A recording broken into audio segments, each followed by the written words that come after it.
Hello everyone, welcome back to another episode of r/entitled people.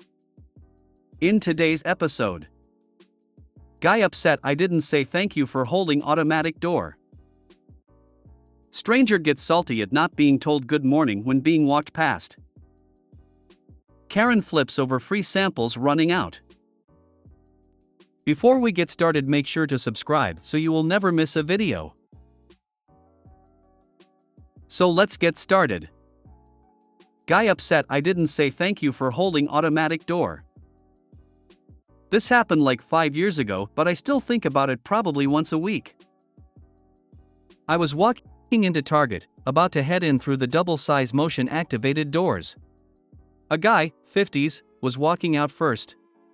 He did that weird little scamper people do sometime to hold a door open for people and said, "Don't worry, I got that for you," and placed his hand against the door to hold it open. I went in without saying anything. Like, it was a huge opening. We didn't need to get out of each other's way.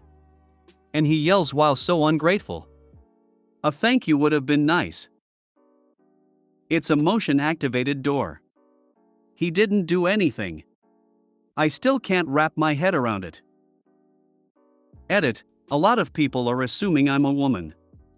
I'm a man. Bald, somewhat muscular, bushy beard. I don't think this was an attempt at chivalry on his part. Second edit: OMG. I'm not mad at the guy. I was just so bewildered with his attempt to hold open the automatic door and subsequent demand for a thank you.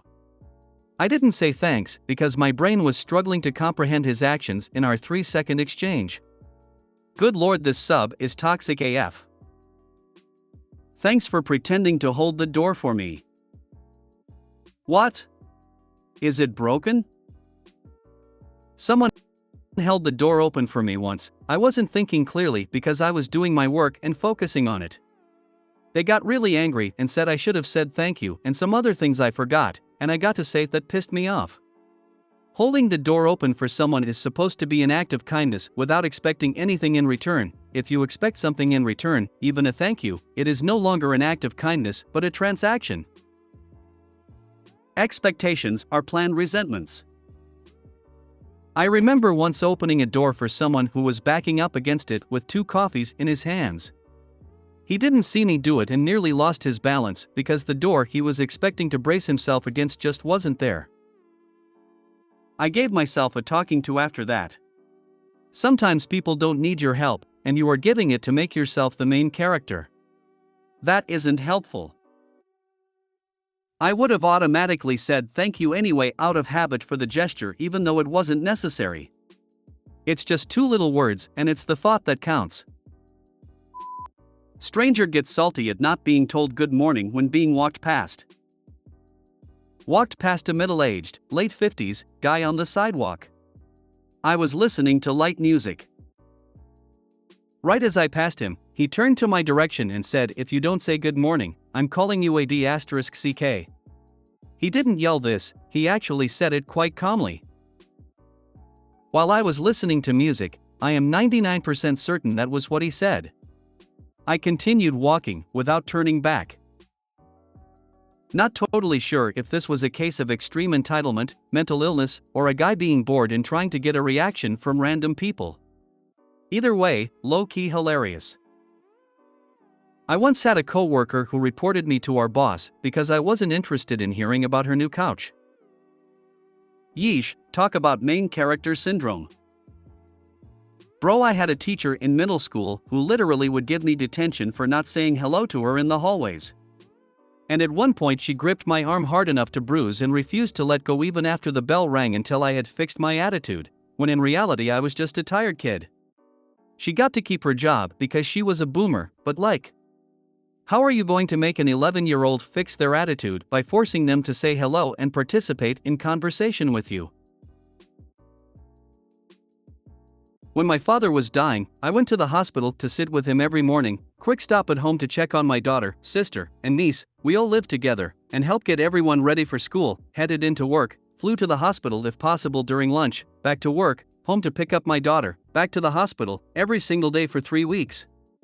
Between fear, grief, and exhaustion, sometimes I couldn't remember where I just left and where I was heading. Got to work one day and discovered one of my staff reported me to our manager because I didn't say hello to her the day before. Note, she knew my father was dying and what I was going through. Never looked at her the same after that. My mom came to visit us, and while walking through a park she said hello to everyone. To me, this was weird, but whatever. Crazy old lady stuff. When one person finally didn't greet her back, she yelled rude. I was gobsmacked. WTF.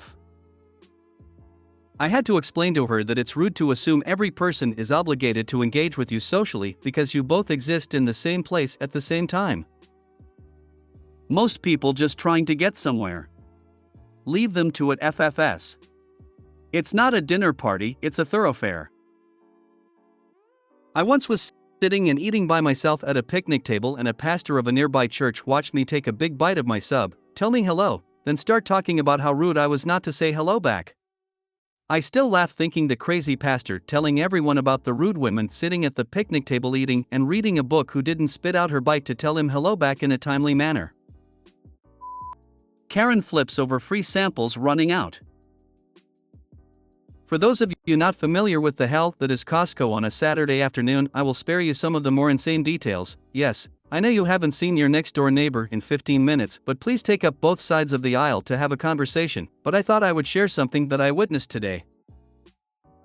So, one of the things I have a love/hate relationship with Costco is the free food samples they have there. As much as I love free food, who doesn't? The sample tables tend to turn otherwise normal people into bloodthirsty animals. My now wife once had to keep me from slapping a teenager around after he bumped her out of the way so he could get at whatever they were handing out. Today, I saw something that had me actually enraged. At one sample station they were handing out sausage samples and, as usual, it was a plague of locusts sort of thing and all the samples were gone. Enter Karen.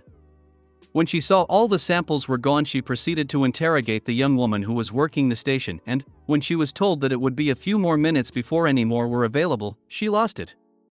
She didn't quite scream but raised her voice accusing this kid of incompetence, bad customer service, the whole thing. Now the person handing out the samples was looking a little shaken, so, in the calmest voice possible, I asked her why she was flipping out over free food. I think I broke the spell because she looked around, saw just how many people were staring, and GTFO. I'm glad you intervened. The poor girl working there wouldn't have been able to say anything, but was probably very grateful you shut her up. I can relate. In my current job we have selling events which require me to do sampling. I kinda hate it, no. I really hate it. It really does bring out the worst in people. In some of my areas that I've worked in, I had drunk homeless men trying to feed me my samples.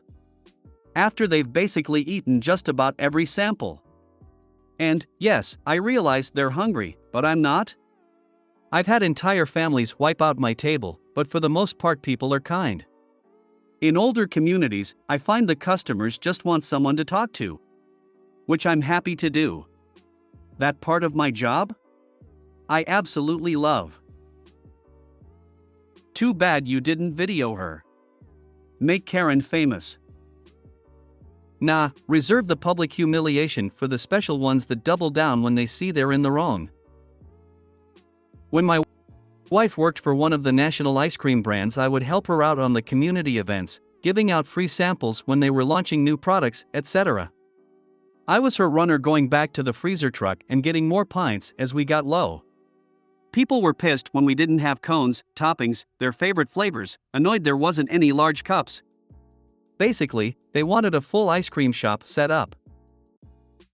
Why do you think we need managers that actually have a spine and actually let their employees decide if someone doesn't get served?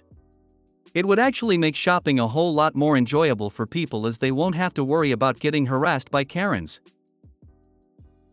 If you made it to the end of the video, thanks for watching. Don't forget to like, subscribe and share, and we will see you in the next video.